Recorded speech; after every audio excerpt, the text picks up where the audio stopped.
नमस्कार दोस्तों, स्वागत है आपका एलन पीज की लिखी हुई बुक सवाल ही जवाब है की बुक समरी के इस सीरीज में। दोस्तों, इस वीडियो में हम इस बुक के पहले और दूसरे अध्याय को कवर करेंगे। दोस्तों, इन अध्यायों से हम कई महत्वपूर्ण बातें सीखने वाले हैं जिन्हें अपने जीवन शैली में उतारकर एक कामयाब इंसान बन सकते हैं। तो चलिए शुरू करते हैं। अध्याय 1, पहला कदम। इस अध्याय का शुरुआत इस चित्र के साथ होता है। जीवन की अधिकतर वस्तुओं की तरह बहुत से लोग इस चित्र को देखकर इसका स्पष्ट अर्थ समझ पाते हैं और कई लोग इसे असंबद्ध रेखाओं की सिर्फ एक श्रृंखला समझते हैं जिसका कोई अर्थ नहीं निकलता। पर जब आप रेखाओं और लाइनों के बीच में पढ़ने की कला सीख लेंगे तो आप महसूस करेंगे कि आपको इसका अर्थ जानने के लिए अपने दृष्टिकोण को थोड़ा सा बदलना पड़ेगा। और इस बुक के माध्यम से हम आपको यही करना सिखाना चाहते हैं। इस चित्र को समझने के लिए इस पेज को थोड़ा सा झुकाकर न्यून कोण बनाएं और अपने से थोड़ा दूर रखकर एक आंख बंद करके इसे ध्यान से देखें तो आपको कुछ ऐसा दिखेगा। Follow your dream. सफलता के 5 स्वर्णिम नियम। लेखक इन 5 नियमों का उपयोग अपने बचपन से ही कर रहे हैं और उनका मानना है अगर इन नियमों के अनुसार जो कोई अभ्यास करेगा वह जरूर अपने व्यवसाय में सफल होगा। जब लेखक केवल 11 वर्ष के थे तब वे पैसे के उद्देश्य से घरेलू काम में आने वाले स्पंज बेचने का काम कर रहे थे। वे बचपन में ही सफलता के नियम समझ गए थे जब उन्हें एक वृद्ध और समझदार व्यक्ति ने ये कहा, सफलता एक खेल है, आप जितनी अधिक बार इसे खेलेंगे उतनी ही अधिक बार जीतेंगे और जितनी अधिक बार आप जीतेंगे उतनी ही अधिक सफलता से आप इसे खेल सकेंगे। इसी वाक्य से 5 नियम बने हैं। आइए इन 5 नियमों को समझते हैं। अब आगे मैं एलन पीज की तरह बात करूंगा। पहला नियम, ज़्यादा लोगों से मिले। यह सबसे महत्वपूर्ण नियम है। जिसके पास भी समय हो उससे बात करना शुरू कर दें। इस मामले में घमंडी या बहानेबाज ना बने जो अच्छे संभावित ग्राहकों को छांट कर नकारने का प्रयास करता हो। अगर आप ग्राहकों की सूची पर नज़र दौड़ाते समय ये सोचने लगें ये ज़्यादा उम्र वाले हैं, ये युवा हैं, ये ज़्यादा अमीर हैं, ये ज़्यादा गरीब हैं, आदि आदि, तो समझ लें कि आप असफलता के मार्ग पर जा रहे हैं। आपको अपने बिजनेस को आगे ले जाने के लिए हर एक से बात करना होगा क्योंकि आपको अभ्यास की ज़रूरत है। जब आप अपने बिजनेस के बारे में हर एक से बात करते हैं तो औसत का नियम यह सुनिश्चित करता है कि आप सफल होंगे। दूसरा नियम, ज़्यादा लोगों से मिलें। लोगों को फ़ोन करते रहें। हो सकता है कि आप शहर के सबसे बढ़िया प्रस्तुतकर्ता हों, हो सकता है कि आपकी वेशभूषा बढ़िया हो, पर अगर आप पर्याप्त संभावित ग्राहकों से नहीं मिलते हैं तो आप अपने बिजनेस में ज़्यादा सफल नहीं हो सकते। इसीलिए हर एक से मिले, हर एक से बात करें। तीसरा नियम, ज़्यादा लोगों से मिले। नेटवर्क में मौजूद अधिकतर लोग इस बिजनेस में केवल ऊपरी सतह पर काम करते हैं और अपनी पूरी क्षमता का उपयोग नहीं कर पाते। वे सोचते हैं कि ऐसा उन संभावित ग्राहकों के कारण होता है जिन्हें वे राजी नहीं कर पाते, पर यह सच नहीं है। सच तो यह है कि ऐसा उन संभावित ग्राहकों के कारण होता है जिनसे वे मिल नहीं पाते। चौथा नियम, औसत के नियम का प्रयोग करें। औसत का नियम जीवन के हर क्षेत्र में सफलता दिलाता है। इसका मतलब है कि अगर आप किसी काम को बार बार एक ही ढंग से करते हैं और परिस्थितियां समान रहती हैं तो आपको मिलने वाले परिणाम भी एक से ही होंगे। उदाहरण के तौर पर बीमा व्यवसाय में मैंने 1:56 के औसत की खोज की। इसका मतलब था कि अगर मैं सड़कों पर जाकर यह नकारात्मक सवाल पूछूं, क्या आप अपने जीवन का बीमा नहीं करवाना चाहते हैं, तो 56 में से एक व्यक्ति मुझसे बीमा करवाने के लिए तैयार हो जाता। इसका अर्थ यह है कि अगर मैं एक दिन में 168 बार यही सवाल करूं तो मैं दिन में 3 बार सफल हो सकता हूं और विक्रेताओं की चोटी के 5% लोगों में जगह बना सकता हूं। जब मैं छोटा बच्चा था और घर घर जाकर 20 सेंट में घरेलू स्पंज बेचा करता था तो मेरा औसत था 10:7:4:2। मैं शाम 4 बजे से 6 बजे तक जिन 10 दरवाज़ों को खटखटाता था उनमें से 7 दरवाजे ही खुलते थे। उनमें से भी केवल 4 लोग ही मेरी प्रस्तुति देखते थे और मात्र 2 लोग ही स्पंज खरीदते थे। इस तरह से मैं 40 सेंट कमा लेता था, जो 1962 में अच्छी खासी रकम थी, खासकर एक 11 वर्षीय लड़के के लिए। मैं 1 घंटे में आराम से 30 दरवाज़ों को खटखटा सकता था और इस तरह 2 घंटे की अवधि में मैं 12 स्पंज बेच लेता था, जो $2.40 के बराबर रकम थी। चूँकि मैं जान चुका था कि औसत का नियम किस तरह काम करता है, इसीलिए उन 3 दरवाज़ों की चिंता कभी नहीं हुई जो नहीं खुले, ना ही उन 3 लोगों के बारे में चिंता हुई जिन्होंने मेरी बात नहीं सुनी, और ना ही उन 2 लोगों के बारे में जिन्होंने मेरा सामान नहीं खरीदा। मैं तो बस इतना जानता था, अगर मैं 10 दरवाज़ों पर दस्तक दूंगा तो मैं 40 सेंट कमा लूँगा। इसका मतलब यह था कि हर बार जब मैं दरवाजे पर दस्तक दूंगा तो मैं 4 सेंट कमाऊंगा, इसके बाद चाहे जो भी हो। औसत का यह नियम मेरे लिए एक प्रभावशाली और प्रेरणादायक शक्ति था। 10 दरवाज़ों पर दस्तक दो और 40 सेंट कमाओ। सफलता सिर्फ इस बात पर छुपी हुई थी कि मैं कितनी जल्दी इन दरवाज़ों पर दस्तक दे सकता हूँ। अपने अनुपात का रिकॉर्ड रखें। औसत का रिकॉर्ड रखना और अपनी बिक्री के आंकड़ों का रिकॉर्ड रखना एक शक्तिदायक प्रेरणा स्रोत था। जल्द ही मैंने इस बात की परवाह छोड़ दी कि मेरे दरवाज़ा खटखटाने पर किसने दरवाज़ा नहीं खोला, किसने मुझे देखने के बाद मेरी बात को नहीं सुना, या किसने मेरी बात सुनने के बाद मेरा सामान नहीं खरीदा। क्योंकि औसत और आंकड़ों का रिकॉर्ड रखने से आप सकारात्मक बनते हैं और अपने लक्ष्य तक पहुंच सकते हैं। यह न केवल आपकी प्रेरणा का सतत स्रोत है, बल्कि नकारे जाने को सहजता से लेने की कुंजी भी है। जब आप अपने औसत पर ध्यान रखते हैं तो आपको बाकी बातों की खास चिंता नहीं होती। तब आप जितनी जल्दी संभव हो अगली मुलाकात करने के लिए प्रेरित होते हैं। औसत के नियम को समझे बिना आप केवल इतना ही सोच सकेंगे कि आगे क्या होगा। अगर कोई ना कह देगा तो आप निराश हो सकते हैं। अगर कोई दरवाज़ा नहीं खुलेगा तो आप उदास भी हो सकते हैं। पर अगर आप औसत के नियम को समझ लेते हैं और उसे स्वीकार कर लेते हैं तो ऐसा नहीं होता। $9 की पोकर मशीन। जब मैं किशोर अवस्था में था तो मेरे पास एक साइकिलिंग कार्य था। मैं बर्तन, चादर और कंबल बेचा करता था। तब मेरा अनुपात था 5:3:2:1। मैं 5 संभावित लोगों को फ़ोन लगाता था। उनमें से 3 मुझे मिलने का समय देते थे। उनमें से भी केवल 2 के सामने मुझे अपनी बात रखने का अवसर मिलता था।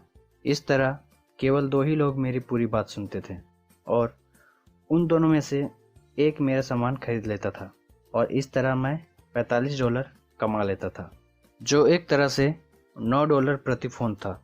इसका मतलब यह था कि फ़ोन पर हुई हर हाँ का अर्थ $15 था, चाहे वे मेरा सामान खरीदें या ना खरीदें। मैंने एक बड़ी सी तख्ती बनाई जिस पर $9 लिखकर मैंने उसे अपने टेलीफोन के पास रख लिया। हर उस व्यक्ति से जो मेरे फ़ोन का जवाब देता था मुझे $9 मिलते थे। हर उस व्यक्ति से जो मुझसे मिलने के लिए हाँ कहता था मुझे $15 मिलते थे। इसका अर्थ यह था कि मैं अपनी तकदीर खुद बना रहा था। मैंने उन लोगों की खोज कभी नहीं की जो मुझसे सामान खरीदे। मेरा प्रमुख लक्ष्य तो केवल संभावित ग्राहकों को फ़ोन करते रहना था। यही सफलता की कुंजी है। बड़ी सफलता कैसे पाएं? 20 साल की उम्र में मैं सेल्समैन के रूप में बीमा कंपनी व्यवसाय में आया।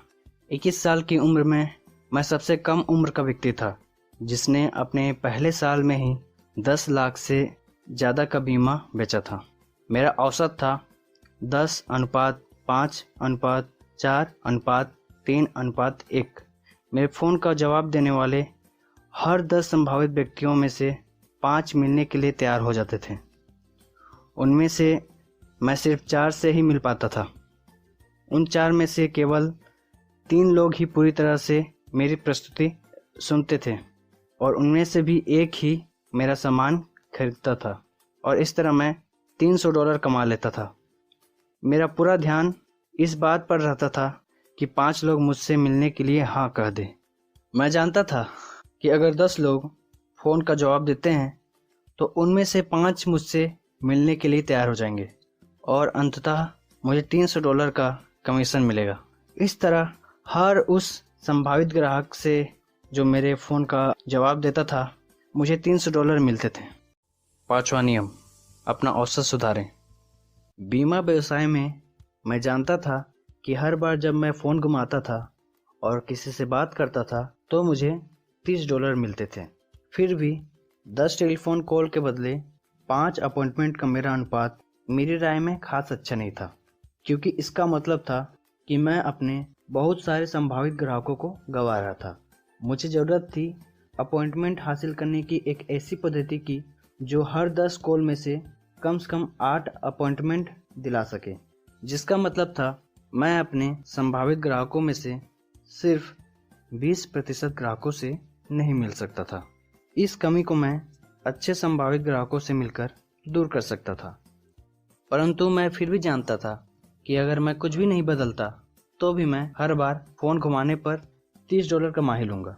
अनुपात का ध्यान रखने से आप पूरे सचेत रहते हैं, क्योंकि अनुपात आपको बताता है कि आप में सुधार की गुंजाइश कहाँ है और आप कितने सफल हो सकते हैं। इन नियमों को नेटवर्किंग में अपनाएं। अगर आप ज़्यादा लोगों को अपनी योजना में शामिल होने का आमंत्रण देंगे तो ज़्यादा लोग आपके साथ शामिल होंगे। जितनी अधिक बार आप उन्हें शामिल होने का आमंत्रण देंगे, आप आमंत्रण देने की अपनी कला को उतना ही निखारते जाएंगे और पहले से बेहतर बनते जाएंगे। दूसरे शब्दों में, आपको अधिक से अधिक लोगों को अपने साथ जुड़ने का आमंत्रण देना होगा। नेटवर्किंग व्यवसाय में औसत।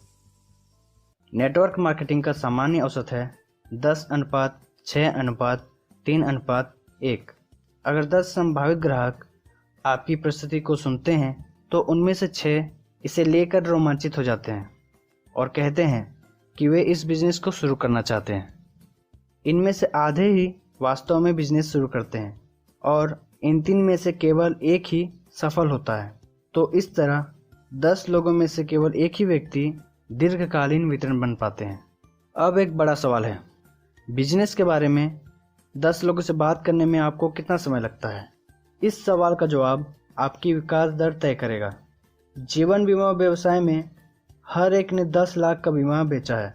फ़र्क सिर्फ इतना है कि कुछ लोगों ने 3 से 5 सालों में ऐसा किया है और कुछ लोगों ने 1 साल के भीतर ही कर दिखाया है, और यहीं पर इनाम का रहस्य छुपा हुआ है। मैं लोगों से मिलने के बारे में इतना सुनियोजित था कि मैं हर 12 हफ्तों में 10 लाख का बीमा बेच लेता था। नेटवर्क मार्केटिंग में भी ऐसा ही होता है। अगर अधिकतर नेटवर्क मार्केटर्स सफलता की ऊंचाई पर नहीं पहुंच पाते हैं तो ऐसा उन संभावित ग्राहकों के कारण होता है जिनसे वे मिल नहीं पाते हैं। अगर आप तत्काल अपने परिणामों को दोगुना करना चाहते हैं तो उसका सीधा सा जवाब है, अगले साल के संभावित ग्राहकों से इसी साल मिले और उनसे अभी मिले। आपके सामने बेचने की समस्या है ही नहीं। सफलता की कुंजी यह है कि आप ज़्यादा नियोजित और प्रेरित हो, ताकि आप जितने ज़्यादा लोगों से मिल सकते हो मिल लें। नेटवर्किंग में बड़ी सफलता प्राप्त करने की सही कुंजी लोगों को तैयार करना नहीं है, बल्कि इतना अधिक सुनियोजित और अनुशासित बनना है कि आप अधिक से अधिक लोगों से जल्दी मिल सकें। औसत सुधारना तो केवल सीखने का एक प्रक्रिया है।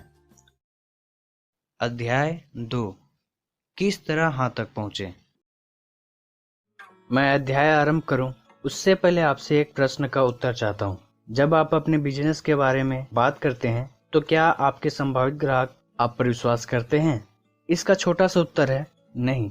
वे सोचते हैं कि आप उन्हें अपने बिजनेस में शामिल करने के लिए और सामान बेचने के लिए ही आए हैं। इसीलिए वे रक्षात्मक मुद्रा में होते हैं और आपके हर बात पर आपत्ति उठाते हैं। इसलिए नहीं कि आपने जो कहा है वह तर्कसंगत नहीं है, बल्कि इसलिए कि ऐसा आप कहते हैं। अगर आप कुछ कहते हैं तो वह आपका विचार है, उनका नहीं। आपके संभावित ग्राहक आपको जो बताते हैं वह सब सही होता है, क्योंकि अगर वे कुछ कहते हैं तो यह उनका विचार होता है, आपका नहीं। यही विचार को स्वीकार्य बनाता है और वे उनके बारे में आपत्तियां उठाने की आवश्यकता महसूस नहीं करते। उदाहरण के लिए, जब आप किसी संभावित ग्राहक से ये कहते हैं, आप एक ऐसी जीवन शैली अपना सकेंगे जो आपको हर मनचाही चीजें देंगी, तो हो सकता है वो आपसे अपने वर्तमान जीवन शैली को बेहतर बताने की कोशिश करे, चाहे ये सच हो या ना हो। लेकिन अगर आपका संभावित ग्राहक ठीक यही बात आपसे कहता है तो वह सही होगा। अगर वह कहे, मैं चाहता हूँ कि मेरी जीवन शैली में सुधार हो और मुझे जीवन की सारी अच्छी चीजें मिले, तो कोई आपत्ति नहीं उठाई जाएगी, क्योंकि ऐसा उसी ने कहा है। यह उसका विचार है, आपका नहीं। जो तकनीक आप खोजने वाले हैं वह आपको इस योग्य बना देगी कि आपके संभावित ग्राहक आपको यह स्वयं बताएंगे कि वे वास्तव में क्या चाहते हैं। आपको केवल उनकी बातें सुननी है, बशर्ते आप उनकी बातों पर रुचि लें। नेटवर्क मार्केटिंग के खजाने की 4 कुंजियां।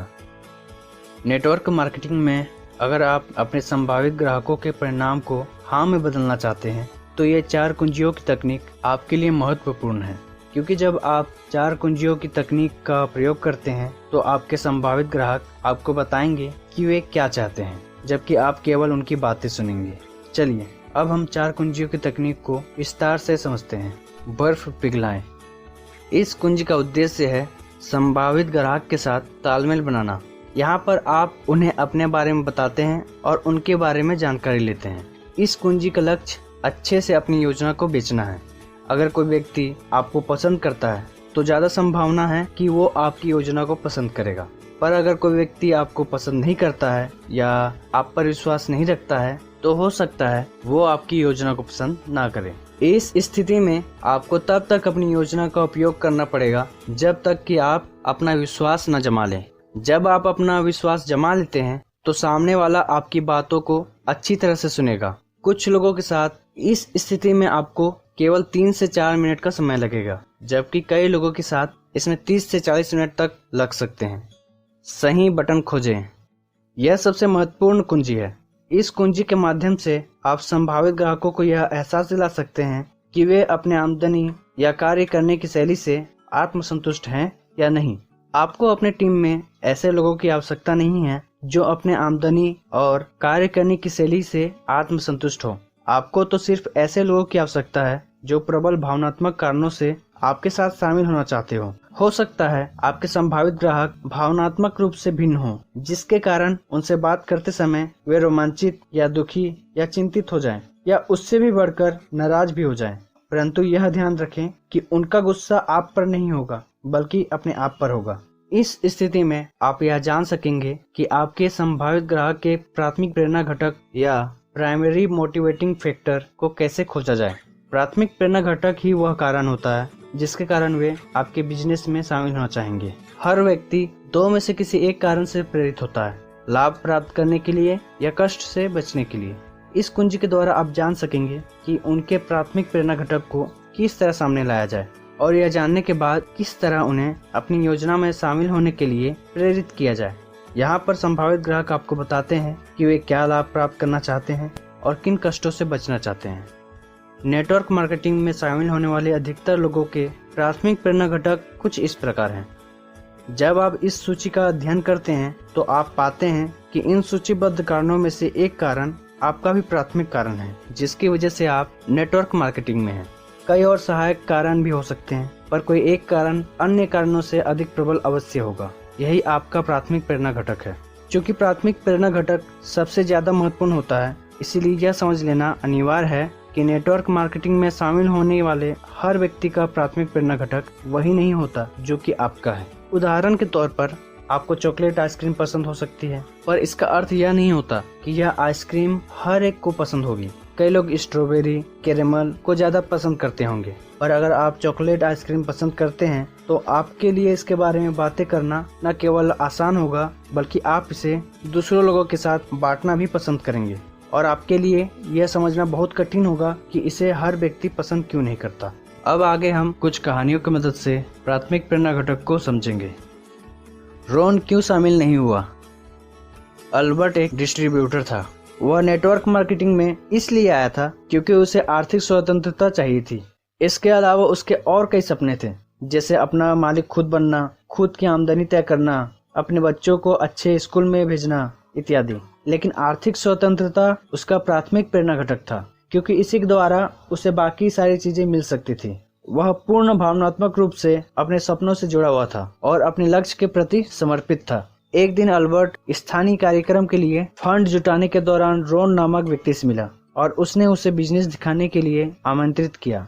अल्बर्ट ने रोन को पूरे उत्साह से अपनी योजना समझाई। रोन काफी प्रभावित भी हुआ और उसने कहा वह शामिल होना चाहेगा। उस दिन के बाद अल्बर्ट ने रोन को फिर कभी नहीं देखा और वह यह सोचने लगा कि आखिर उससे गलती कहाँ हुई थी, रोन क्यों शामिल नहीं हुआ। समस्या यह थी कि दरअसल रोन का प्राथमिक प्रेरणा घटक आर्थिक स्वतंत्रता था ही नहीं, उसमें अमीर बनने, बड़े घर में रहने और बढ़िया कार का मालिक बनने की महत्वाकांक्षा नहीं थी। वह अपनी माँ से मिले अपने छोटे से घर में ही खुश था। उसे सड़क के ट्रैफिक में फंसने के बजाय ट्रेन पकड़ना ज्यादा पसंद था।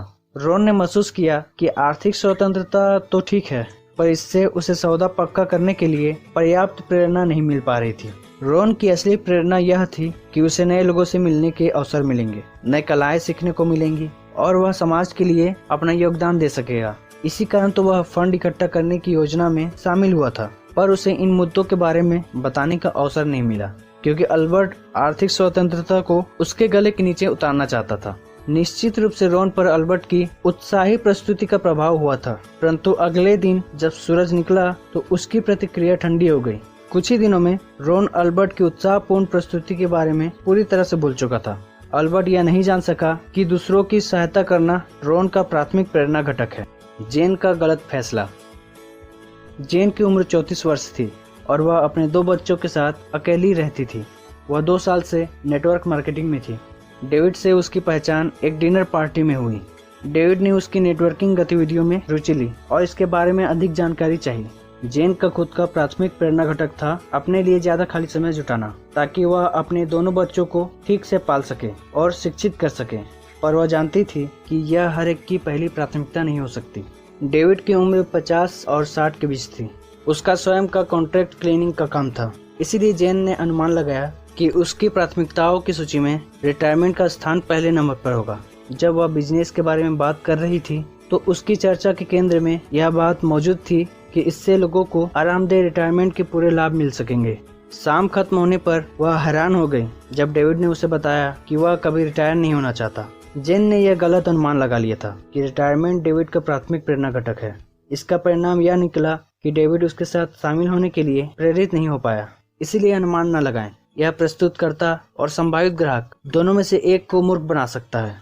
जब आप सामने वाले व्यक्ति के प्राथमिक प्रेरणा घटक के बारे में अनुमान लगाते हैं तो आपके गलत होने की काफी संभावना होती है। अगर आपका अनुमान सही भी हो तो भी यह आपका विचार नजर आएगा, न कि आपके संभावित ग्राहक का, और इस तरह इसका प्रभाव और प्रेरणादायी शक्ति उतने नहीं होंगे जितने की अपेक्षित है।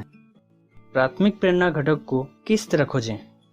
प्राथमिक प्रेरणा घटकों की सूची आप अपने साथ हमेशा लिखित रूप में रखें।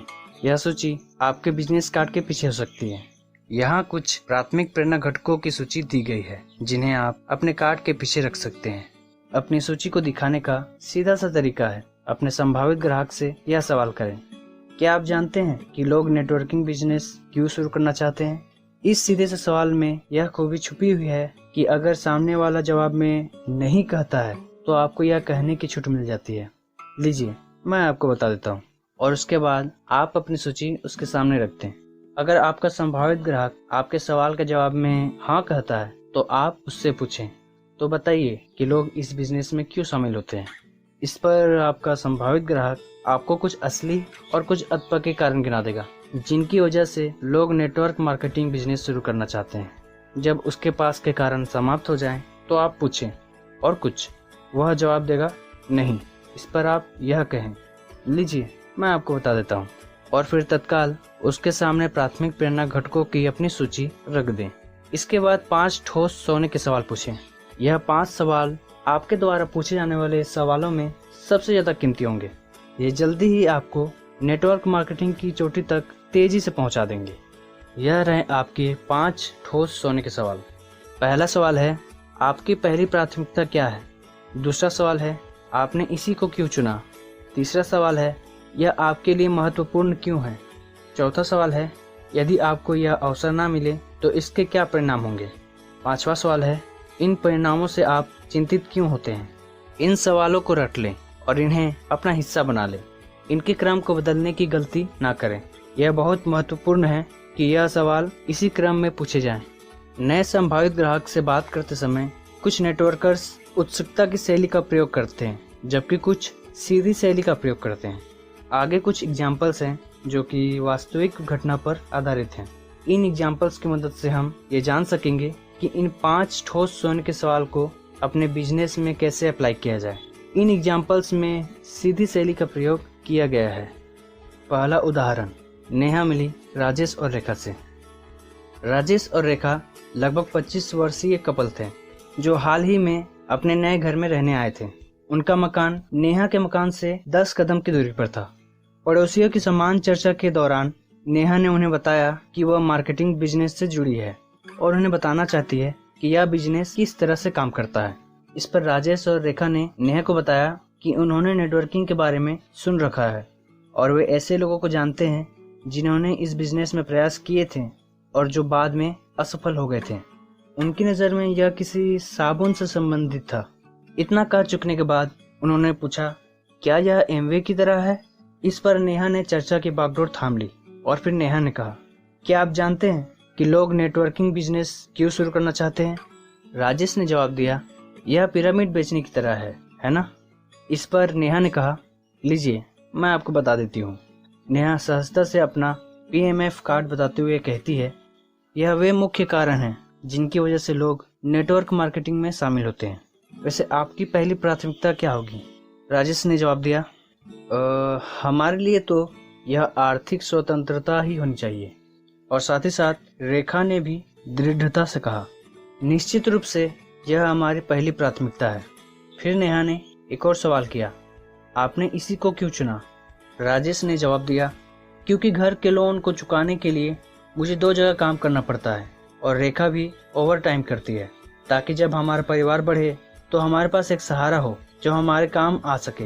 हम चाहते हैं कि हमारे बच्चों को अच्छी शिक्षा मिल सके। हम पैसे के लिए हमेशा दौड़ धूप नहीं करना चाहते। इसके बाद नेहा ने एक और सवाल पूछा, यह आपके लिए क्यों महत्वपूर्ण है? राजेश ने जवाब दिया, जैसा मैंने कहा, हम अपने घर के पूरे पैसे चुकाना चाहते हैं और यह भी चाहते हैं कि हमारे बच्चों को अच्छी शिक्षा मिले। रेखा और मुझे कभी यह सब नहीं मिला, हमें ऐसे अवसर मिले ही नहीं। फिर रेखा बातचीत का सिरा थामते हुए बोली, सही बात है, मेरे माँ बाप हमेशा घर चलाने के लिए पैसों की खींचतान करते रहे। हम नहीं चाहते कि हमारी जिंदगी भी उन्हीं की तरह गुजरे। अब नेहा ने फिर एक सवाल पूछा, यदि आपको आर्थिक स्वतंत्रता नहीं मिलती है तो उसके क्या परिणाम होंगे? राजेश ने जवाब दिया, हम उसी नाव में होंगे जिसमें हमारे माँ बाप थे। इसका अर्थ होगा कठोर बजट बनाना तथा आमदनी कम और खर्च ज़्यादा, और पूरी जिंदगी यही चलता रहेगा। रेखा बोली, अपने बच्चों को अच्छी शिक्षा दिलाने में काफ़ी खर्च होता है। बिना अतिरिक्त आमदनी के हम उन्हें ज़िंदगी में अच्छी शुरुआत नहीं दे सकेंगे। फिर नेहा ने अंतिम सवाल किया, इन परिणामों से आप चिंतित क्यों होते हैं? राजेश ने तनावपूर्ण स्वर में कहा, जैसा हमने कहा, अगर हम आर्थिक स्वतंत्रता प्राप्त करने का प्रयास नहीं करेंगे तो हम हमेशा संघर्ष ही करते रहेंगे, और ऐसा कौन चाहता है? उसके बाद रेखा ने राजेश का साथ देते हुए कहा, साथ ही हमें रिटायरमेंट होने की योजना भी बनानी है, इसीलिए हम अभी इतनी कड़ी मेहनत कर रहे हैं। इस वार्तालाप में नेहा ने राजेश और रेखा के प्राथमिक प्रेरणा घटक को जानने के लिए 5 ठोस सोने के सवाल का प्रयोग किया, और जिससे राजेश और रेखा ने अपने प्राथमिक प्रेरणा घटक उजागर किए। अगर नेहा को किस्मत से यह पता भी होता कि उनका प्राथमिक प्रेरणा घटक आर्थिक स्वतंत्रता है, तो भी राजेश और रेखा की निगाह में यह विचार नेहा का होता, उनका नहीं। अगर नेहा ने उनसे आर्थिक स्वतंत्रता के बारे में बात की होती तो रेखा और राजेश ने शायद आपत्तियां उठाई होती, क्योंकि यह नेहा का विचार होता। पर चूंकि यह विचार उनका ही था और ऐसा उन्होंने खुद कहा था, इसीलिए यह हकीकत थी। इस बारे में कोई आपत्ति हो ही नहीं सकती थी। अब इन 5 सोने के सवालों पर विचार करें। पहला सवाल, आपकी पहली प्राथमिकता क्या है? असली सवाल यह था, आप आज मेरे नेटवर्क मार्केटिंग बिजनेस में क्यों शामिल होना चाहते हैं? राजेश ने कहा कि उनका प्राथमिक प्रेरणा घटक आर्थिक स्वतंत्रता है, इसीलिए वे दोनों शामिल होना चाहते हैं। दूसरा सवाल, आपने इसी को क्यों चुना? यह सवाल दरअसल यह पूछता है, आप इस कारण से क्यों शामिल होना चाहते हैं? उन दोनों ने स्पष्ट किया कि वे अपने घर का लोन चुकाना चाहते हैं, अपने बच्चों को अच्छी शिक्षा देना चाहते हैं और पैसों की तंगी वाला जीवन नहीं जीना चाहते हैं। तीसरा सवाल, यह आपके लिए महत्वपूर्ण क्यों है? यह सवाल पूछता है, मुझे फिर से बताएं, आप इसी कारण से क्यों शामिल होना चाहते हैं? राजेश ने कहा, जैसा मैंने कहा, और फिर से अपनी बातें दोहराता है और उन कारणों को बताता है जिनके लिए वह बिजनेस में आना चाहता है। रेखा भी और कई तर्क देती है कि आर्थिक स्वतंत्रता उसके लिए पहले नंबर का कारण क्यों है। उसके माता पिता को खर्च चलाने में कठिनाइयां आती थी और वह ऐसी परिस्थितियों में नहीं जीना चाहती थी। चौथा सवाल, यदि आर्थिक स्वतंत्रता नहीं मिली तो उसके परिणाम क्या होंगे? यह सवाल दरअसल पूछता है, अगर आप शामिल नहीं होते तो आपके साथ क्या होगा? अब वे दोनों रोमांचित हो जाते हैं। वे नेहा को बताते हैं कि वे अपने माता पिता की तरह तंगहाल जीवन नहीं जीना चाहते और वे नहीं चाहते कि उनके बच्चों को सिर्फ इसलिए अच्छी शिक्षा ना मिल पाए क्योंकि उनके पास पर्याप्त पैसा नहीं था। पांचवा सवाल, इन परिणामों से आप चिंतित क्यों होते हैं? यह सवाल उनसे अपनी पहली प्राथमिकता को दोहराने का आग्रह करता है। वे दोनों उत्साहित हो जाते हैं। वे बार बार जोर देकर बताते हैं कि आर्थिक स्वतंत्रता उनके व्यवसाय में शामिल होने का पहला कारण क्यों है। ध्यान देने वाली बात यह है कि यह सब उन्होंने नेहा को बताया, नेहा ने उन्हें नहीं बताया।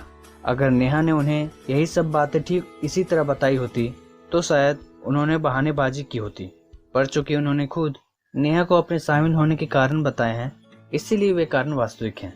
इस साक्षात्कार के बाद नेहा ने उन्हें बताया कि योजना किस तरह काम करती है और इसके लाभकारी परिणामों का वर्णन करते समय उसने उन्हीं के शब्दों का प्रयोग किया। उसने उन्हें वे फायदे बताए जो उन्हें प्राप्त हो सकते हैं और वे हानियां बताई जिनसे वे बच सकते हैं।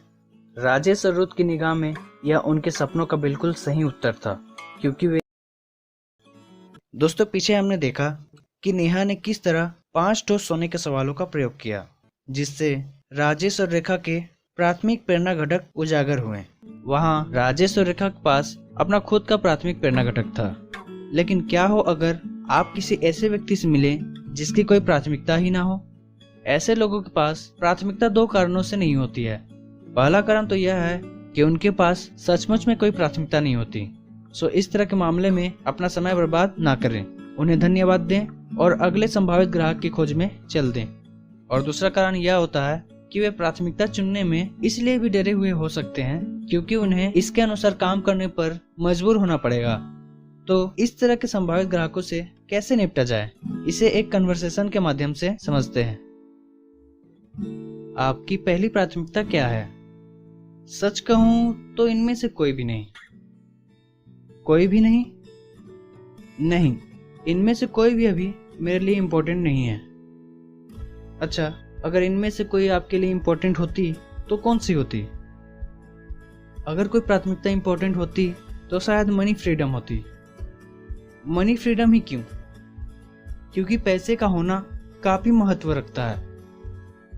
अब आप 5 ठोस सोने के सवालों को पूछना जारी रख सकते हैं, लेकिन एक बात का ध्यान रखना काफी जरूरी है।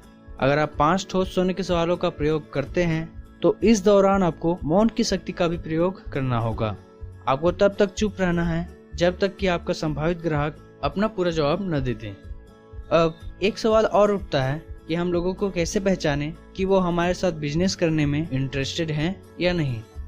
इसके लिए 5 ठोस सोने के सवालों का जवाब संभावित ग्राहक जितनी गंभीरता और गहराई से देगा, उससे आपको यह पता चल जाएगा कि वह बिजनेस में कितना प्रेरित और प्रतिबद्ध रहेगा। यदि उसके जवाब लापरवाहीपूर्ण, अविश्वसनीय या असंतोषजनक हो तो आपको सावधानी से यह सोचना होगा कि आपको उसे नेटवर्क मार्केटिंग में शामिल करने का निमंत्रण देना चाहिए या नहीं। सही बटन दबाएं। इस कुंजी में आप अपने बिजनेस की योजनाओं को अपने संभावित ग्राहकों को बताते हैं।